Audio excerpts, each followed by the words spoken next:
Cartoon कहानियाँ।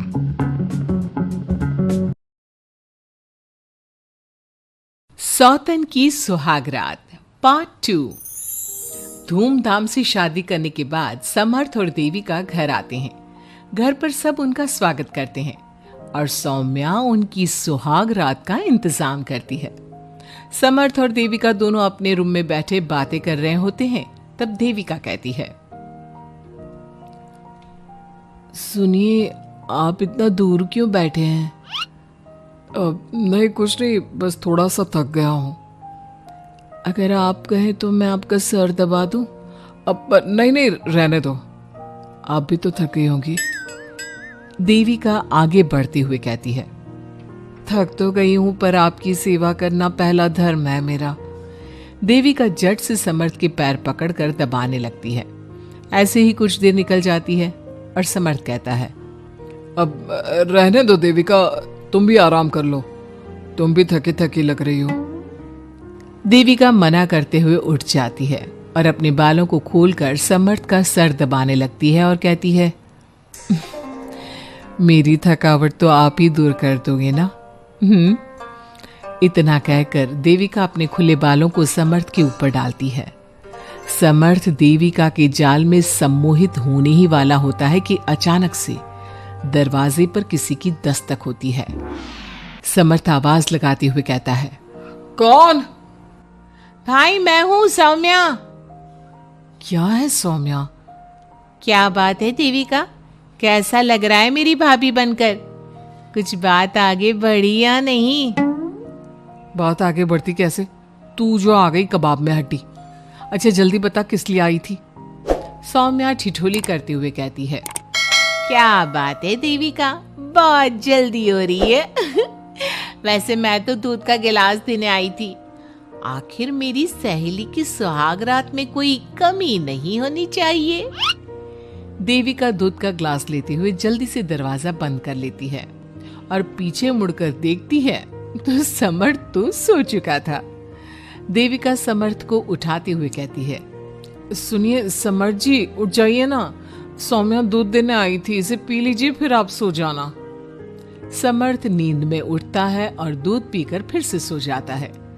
देविका उसके बगल में बैठी कहती है, सुनिए समर्थ जी, आज हमारी पहली रात है और आप सो रहे हो। समर्थ नींद में ही कहता है, देविका मैं बहुत थक गया हूँ, मुझे बहुत तेज नींद आ रही है, तुम भी सो जाओ। सोने के लिए तो पूरी रात पड़ी है, आप उठिए ना और कुछ देर मुझसे बात तो करिए। देविका जिद करते हुए समर्थ को आधी नींद से उठा देती है।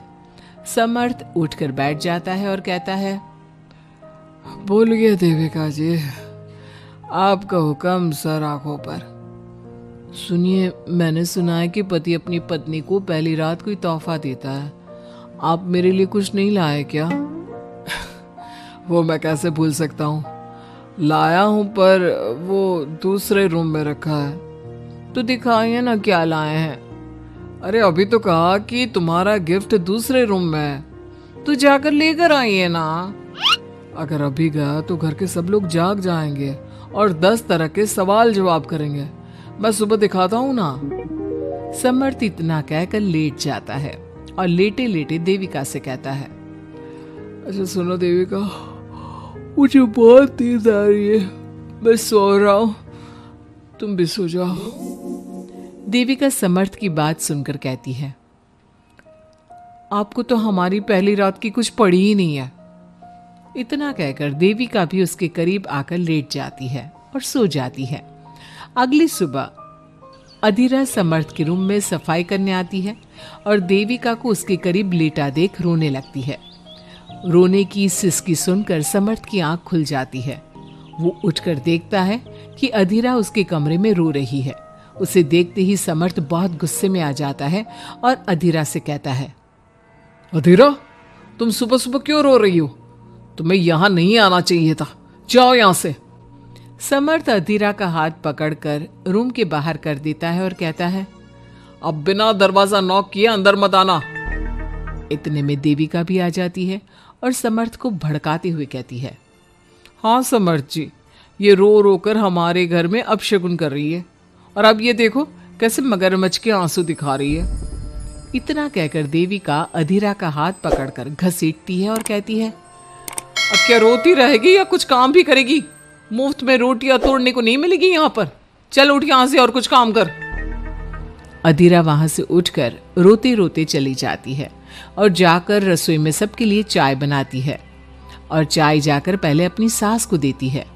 चाय पीते ही मंजू अधीरा को गुस्से से कहने लगती है, लगता है मुझे मारने की साजिश कर ली है। अरे अभी तक तूने ढंग की चाय बनाना नहीं सीखा। इतनी मीठी चाय बनाई है कि कहीं मैं शुगर की बीमारी से मर ही ना जाऊं। अरे जा जाकर तू मर कहीं। अधीरा मंजू की बात सुनकर दुखी होती है। इतने में सौम्या वहां आ जाती है और कहती है, ये लो, महारानी अभी यहीं बैठी है और मैं पूरे घर में देख आई। अरे ओ महारानी, यहाँ बैठकर किसका मातम मना रही हो? उठ यहाँ से और जाकर हमारे कपड़े धो, बहुत कपड़े पड़े हैं धोने को।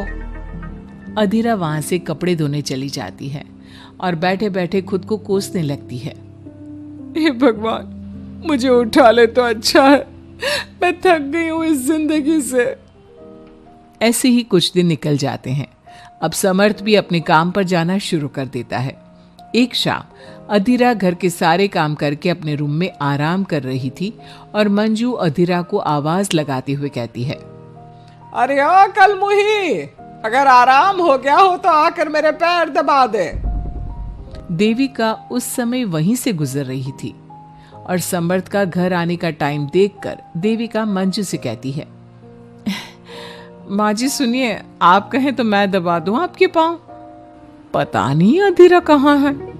देविका मंजू के पांव दबाने बैठ जाती है और कुछ ही टाइम बाद समर्थ भी वहां आ जाता है और देविका को माँ के पांव दबाते देख बहुत खुश होता है। वो सीधे अपने कमरे में चला जाता है। समर्थ को देख मंजू देविका से कहती है, अच्छा सुन, जाकर खाना लगा दे, और समर्थ थक कर आया है ऑफिस से, जाकर उसे पानी को पूछ ले। देविका उठकर समर्थ के लिए खाना लगा देती है और रात में समर्थ और देविका सोने की तैयारी करते हैं। समर्थ कहता है, अच्छा देविका सुनो ना, मेरे पास आकर बैठो जरा।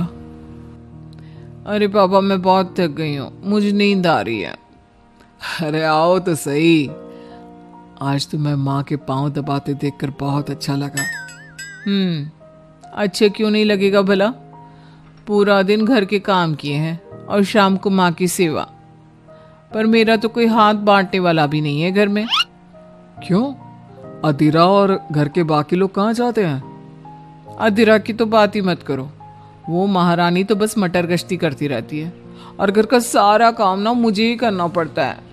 मेरी तो किसी को पड़ी ही नहीं है, मैं तो सिर्फ एक नौकरानी हूँ इस घर में। अरे नहीं, ऐसा मत बोलो। क्यों ना बोलूं? आपने मुझे वादा किया था ना कि आप मुझे रविवार को फिल्म दिखाने ले जाओगे और कपड़े भी दिलवाओगे, पर आपने तो एक भी वादा पूरा नहीं किया।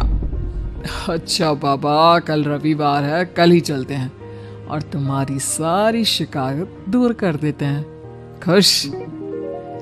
दोनों सो जाते हैं और अगली सुबह समर्थ और देविका बाहर घूमने चले जाते हैं। अब समर्थ पूरी तरह से देविका के वश में हो जाता है।